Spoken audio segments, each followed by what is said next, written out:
Quando nós, entusiastas de línguas, descobrimos as conlangs e decidimos criar uma nós mesmos, o principal erro de principiante que cometemos é criar uma versão da nossa língua materna com um vocabulário modificado.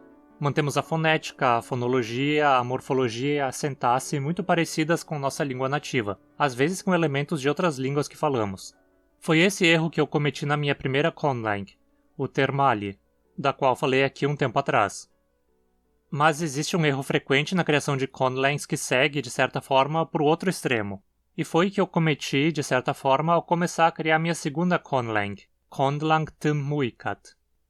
O nome dessa conlang é Sorolan, e ela foi criada para ser uma língua franca de uma civilização extraterrestre, os Liacheni, ou angelicanos em português, de uma história de ficção científica minha. Eu não vou entrar em detalhes sobre eles aqui, porque para isso vocês vão ter que ler a história, se ela for publicada um dia. Enfim, pela época em que eu comecei a criar o Sorolan, eu estava descobrindo coisas como a variedade de sons que humanos podem pronunciar, a caralhada de casos gramaticais que algumas línguas possuem, as diferentes ordens dos constituintes que diferentes línguas usam e vários outros aspectos gramaticais. Aí eu pensei, afinal, por que não? Por que não jogar tudo isso na minha língua? E esse é outro erro comum quando se cria conlangs como um novato. Tentar enfiar todo tipo de aspecto que você acha interessante na sua língua construída, deixando-a abarrotada de coisas que muitas vezes não estão tão bem juntas. Mas eu acho que eu ainda fui moderado nisso tudo. Então vamos ver um pouco sobre como o Sorolan funciona. Os fonemas são basicamente esses. Temos 4 séries de oclusivas: bilabial, dental ou alveolar, velar e lábio-velar. Ou talvez seria melhor dizer velares labializadas. Entre as nasais há o clássico conjunto de 3, bilabial, dental alveolar e velar. As fricativas já eram muitas, incluindo bilabiais, dental alveolares, pós-alveolares, palatais e velares. E entre as líquidas temos os clássicos L e R alveolares e um segundo tipo de L. Muito originalmente ele era apenas um L alveolar longo, mas eventualmente eu o tornei um L velarizado, porque seria meio bizarro haver apenas uma consoante com versão longa e curta na língua. Já as vogais incluem as 7 básicas que temos no português: A, E, I, U, O, além de 2 anteriores redondas, U e Ö, e uma posterior não redonda, U. Todas as vogais possuem versões longas e curtas. O Sorolan tem um sistema de escrita próprio do qual vou falar mais no final do vídeo, mas por razões óbvias eu precisava criar uma forma adaptada para escritas humanas para ser possível escrevê-la no computador.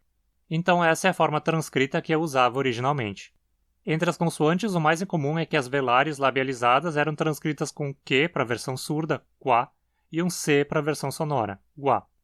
As fricativas palatais eram escritas com um C cedilha e um J. Já as fricativas pós-alveolares eram escritas com dígrafos, combinando a fricativa alveolar e a palatal. O N velar era escrito com a letra estendida do alfabeto latino, o EN. E eu usava também 2 letras do alfabeto grego, o gama para a fricativa velar sonora, Rá, e o lambda para o L velarizado, Lá. Entre as vogais, os fonemas A, E, I, O, U eram escritos com as respectivas letras do alfabeto latino mesmo. Já o som de U era escrito com um Y e o som de O com um W. Além disso, 3 vogais com trema eram usadas: A com trema para o som de E, O com trema para o som de E e I com trema para o som de U. Como você pode perceber, a letra H não era usada nas transcrições aqui. Isso porque na primeiríssima versão ela era usada depois de uma vogal para indicar que a vogal era longa, da mesma forma como ocorre no alemão, por exemplo. Mas posteriormente eu decidi começar a marcar as vogais longas com um acento agudo, ou circunflexo naquelas com trema.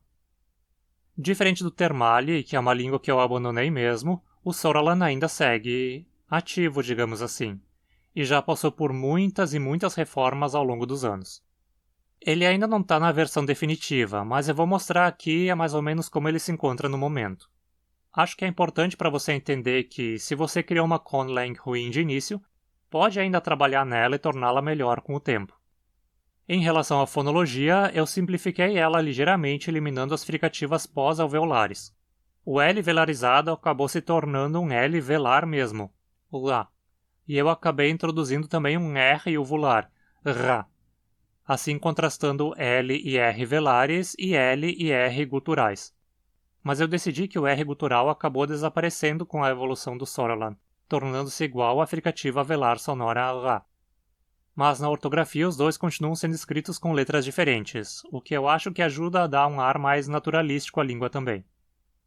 Nas consoantes as coisas permaneceram as mesmas, exceto que eu troquei a vogal posterior fechada não arredondada U por uma vogal central fechada não arredondada U, para deixar a distribuição das vogais mais equilibrada.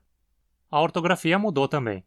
Entre as vogais, a única mudança foi que troquei a escrita da vogal U de um Y para um U com trema. Com isso eu passei a usar o Y para escrever a fricativa velar sonora Ra, eliminando o uso da letra gama. Isso porque um Y de certa forma lembra a letra grega gama, né? Já a escrita da fricativa velar surda eu troquei de X para H, e eu passei a usar o X para a fricativa palatal surda, eliminando assim o uso do C cedilha. Para o L velar eu passei a usar um L com uma vírgula subscrita, e o R uvular de forma similar é escrito com um R com uma vírgula subscrita. E para a nasal velar eu troquei a letra EN também por um N com vírgula subscrita. Em relação à fonotática, o Sorolan pode ter sílabas formadas com no máximo 2 consoantes no ataque e no máximo uma na coda. Qualquer consoante pode aparecer sozinha no ataque e no final das palavras. Ataques de 2 consoantes são sempre uma obstruente seguida de uma líquida. Se você não sabe o que são obstruentes e líquidas, veja o meu vídeo sobre escala de sonoridade. Em relação às codas internas, elas só podem ser formadas por fricativas líquidas ou nasais. Isso faz com que combinações de palavras que criem encontros consonantais inválidos sejam alteradas para que a fonotática da língua seja respeitada. Por exemplo, rec significa limite e trala significa alcance. Quando combinadas, teríamos rectrala, mas isso é simplificado para retrala, que significa contenção. Da mesma forma, a partir de ab, soluço, e chama, feixe, temos a combinação abchama, que é modificada para afchama, significando diafragma. Existem regras específicas para as alterações necessárias em cada tipo de encontro consonantal possível, mas mostrar isso aqui seria muito demorado e chato. O Sorolan é uma língua com acento tônico como no português, mas a posição do acento é relativamente bem definida. O acento cai sobre a sílaba pesada mais próxima do fim da palavra, exceto na última sílaba. Ou seja, o acento nunca cai na última sílaba, independente de ela ser pesada ou não. É mais ou menos como acontece no latim. Então, caso a palavra não tenha sílabas pesadas, exceto pela última, o acento cai na primeira sílaba da palavra. Uma sílaba é considerada pesada se ela tem uma vogal que é longa ou que é seguida de 2 consoantes. Vamos ver uns exemplos, começando com o próprio nome da língua, Sorolan. A única sílaba pesada é a última, então o acento cai na primeira sílaba, Sorolan. Em Hendelpis, a penúltima sílaba é pesada, então o acento cai nela, Hendelpis. Em Dolorauyani, a quarta sílaba a partir do final é pesada e leva o acento, Dolorauyani. Em Gersaquable, a penúltima sílaba é seguida de 2 consoantes, então precisa levar o acento. Em Söskajön, temos 3 sílabas pesadas, mas Sös é aquela que, de acordo com as regras, leva o acento. Söskajön. Já em Söskajövache, o acento cai sobre a sílaba Jö. Söskajövache. Lógico, não? Agora vamos falar um pouco dos pronomes. O pronome eu é t, mas a gente também pode dizer am, que é algo como um eu coletivo. T é a palavra comum para eu, mas usamos am quando estamos dando discursos ou quando nos referimos a nós mesmos, mas com um senso maior de pertencimento e comprometimento com a sociedade como um todo. Da mesma forma, para a segunda pessoa temos que, que significa tu, e vasa, que é tu quando estamos considerando a pessoa num senso coletivo de pertencimento à sociedade. Para conseguir entender isso melhor, eu teria que entrar em mais detalhes da sociedade angelicana, mas isso demandaria tempo demais e traria spoilers do livro. Agora, para a terceira pessoa, temos apenas ro, para ele, ela. O Sorolan não tem gênero gramatical. Agora temos 3 palavras diferentes para nós. Ove é o nós inclusivo, que inclui as pessoas com quem estamos falando. Met é o nós exclusivo, que exclui as pessoas com quem estamos falando, mas frequentemente inclui pessoas não presentes no lugar. E aí temos lit, literalmente eus. Esse é o nós exclusivo que se refere unicamente a pessoas presentes conosco. É usado quando eu estou falando pelo grupo, e as minhas palavras servem para todos que estão comigo, como se qualquer outro do grupo pudesse estar falando no meu lugar. E da mesma forma temos lique, vocês, e liro, eles, elas. Como se pode perceber, li é uma partícula que indica o plural. Mas essas formas são as formas do absolutivo dos pronomes, porque o Sorolan é uma língua com casos gramaticais. Vamos ver então quais são os casos gramaticais do Sorolan. O caso absolutivo é o caso básico e não marcado. Ele é usado quando a palavra é o sujeito de um verbo copulativo ou adjetivo, basicamente. Vamos ver daqui a pouco os tipos de verbo. O ergativo é o caso quando a palavra é o sujeito de um verbo transitivo ou intransitivo e ele é marcado pela terminação o. O acusativo marca o objeto direto e termina em i. O dativo marca o objeto indireto e é formado pelo acusativo com o prefixo xi. O ablativo indica a origem e termina com es. O vocativo é usado para chamar e é marcado pelo prefixo e. O locativo indica lugar e termina com a consoante t. O lativo indica destino ou direção e é formado pelo locativo com o prefixo xi. O instrumental indica a coisa que se usa para fazer algo e termina com l. O abessivo indica a ausência de uma coisa para fazer algo e é marcado com um n. O comitativo marca companhia e termina com as. O privativo marca falta de companhia, ausência, e termina com ar. O genitivo marca posse e termina num m. O semblativo indica semelhança e termina em us. Nem são tantos casos assim, não é? Vamos ver uma palavra declinada neles, como nipa, criança.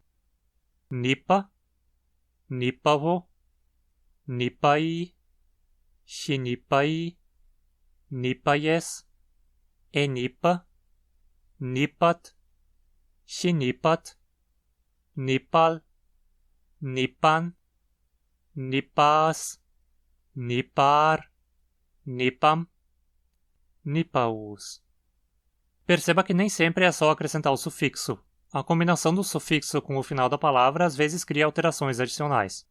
Isso foi uma coisa que eu adicionei posteriormente. Inicialmente, a língua era completamente regular nessas terminações. Essas alterações, então, vão depender do fonema final da palavra a qual o sufixo de caso é acrescentado. Vamos falar um pouco dos verbos do Sorolan agora. Os verbos são quase todos derivados de substantivos. Através do uso de diferentes sufixos, se cria diferentes grupos de verbos. O sufixo am costuma criar uma voz ativa, indicando que o sujeito causa a coisa representada pelo substantivo sobre o objeto. Cria uma voz média ou reflexiva. O sujeito causa a coisa a si mesmo.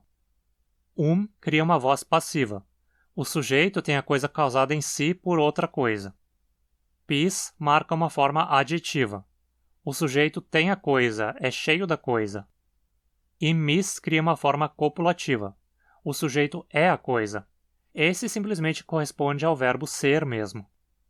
Vamos ver uns exemplos. Para começar, a partir da palavra klopa, morte.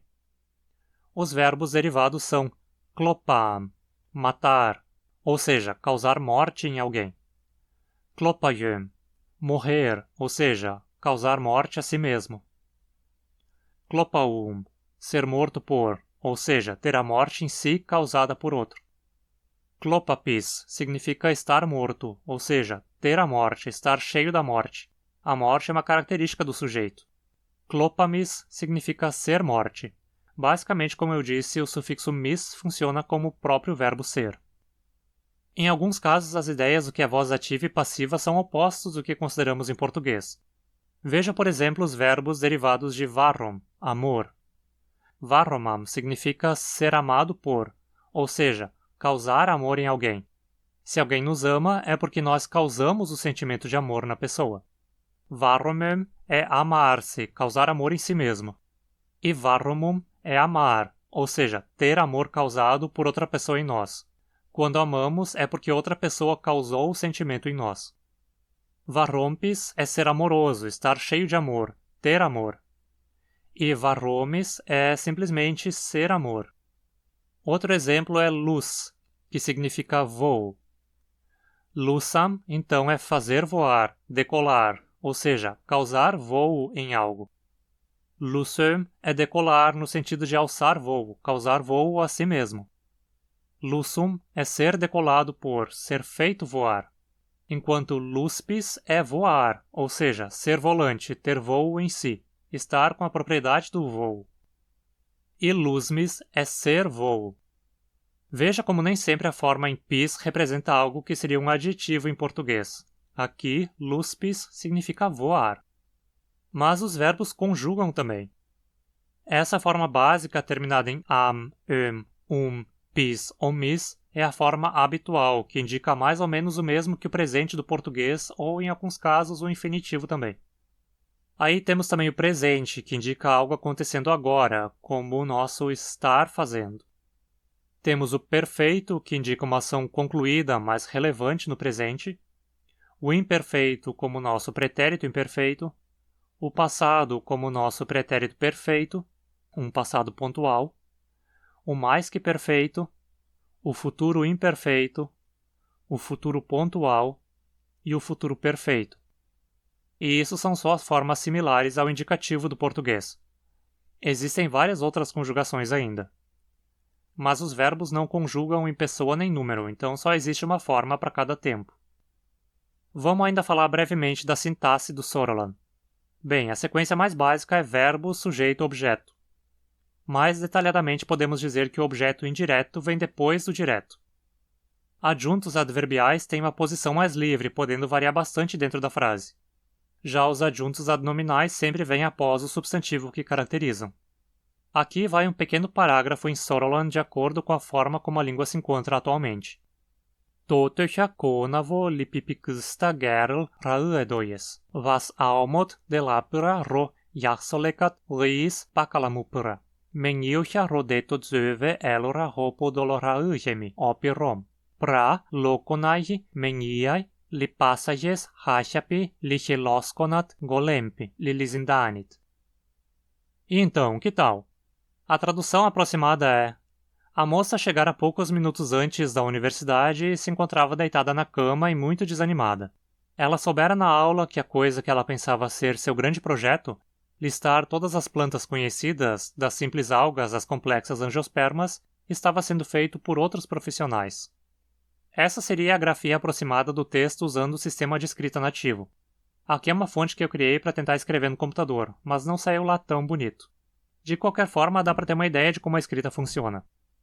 Ela é uma escrita cursiva bem similar em funcionamento à escrita árabe, com as letras apresentando formas iniciais, mediais, finais e isoladas, mas ela segue da esquerda para a direita, como no português, e não da direita para a esquerda, como no árabe. E as vogais são escritas como diacríticos em cima ou abaixo da consoante precedente. O sistema então é um abugida, podemos dizer. Se quiserem, eu posso fazer um vídeo detalhado só explicando a escrita e com exemplos escritos à mão, que vão deixar mais claro como eu a imagino. No momento eu estou sem o material escrito à mão comigo e eu escrevo tão pouco que minha caligrafia está péssima e eu preciso treinar bastante para fazer algo apresentável. Originalmente o Sorolan era uma língua totalmente regular, mais regular que o Esperanto. Mas para uma língua naturalística, que é o que ele pretende ser, isso não fica bem, então desenvolvi formas irregulares para a língua. Mas de uma forma lógica que não fique parecendo um completo caos. Existem formas de fazer isso para sua conlang ficar bonitinha, e eu vou explicar isso em vídeos futuros. Então já se inscreve aí no canal e ative as notificações para não perder vídeos quando saírem. Trazer conteúdo para o canal semanalmente demanda muito do meu tempo e até agora ainda não consegui monetizar o canal. Então, se você tiver como contribuir de alguma maneira para que eu possa ao menos cobrir os gastos de produção, considere fazer uma doação via Pix ou PayPal. Você pode doar o valor que quiser e puder.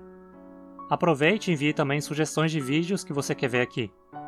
As sugestões de contribuidores são sempre prioridade. Se você não tiver como contribuir financeiramente, ao menos ajude o canal a crescer com engajamento. Deixe sua curtida, comente aí embaixo o que achou do Sorolan e compartilhe o vídeo para que ele chegue a mais interessados. Tudo isso é importantíssimo para o canal também. E eu também tô no Instagram e de vez em quando posto algum conteúdo lá, então me segue lá também. Obrigado e até a próxima!